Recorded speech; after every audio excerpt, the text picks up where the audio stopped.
Egyptian prosecutors in the Nile Delta city of Tanta ordered the detention of political activist Ahmed Doma last Tuesday. He faces charges of insulting President Mohamed Morsi and spreading false news. It's not the right way to control ideas or control people's opinions.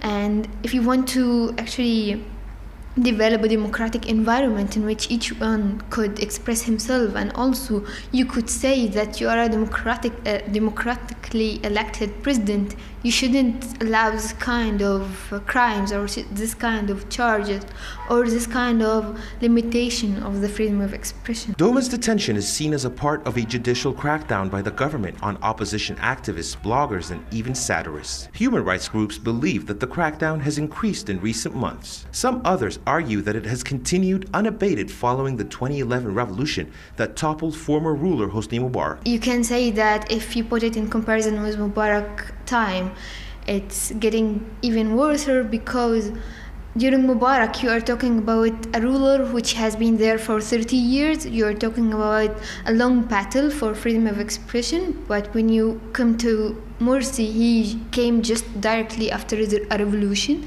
and people didn't expect it like that. Criticism has increased against President Morsi, with opponents accusing him of targeting his critics in politically motivated prosecutions. Morsi and his aides deny this.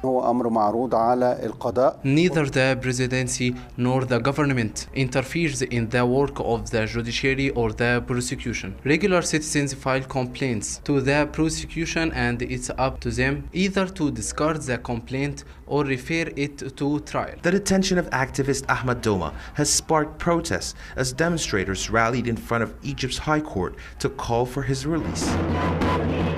Observers say the trial of several government critics, as well as the introduction of a new NGO project law limiting the work of civil society groups in Egypt, raises questions over the freedom of speech in post-revolution Egypt.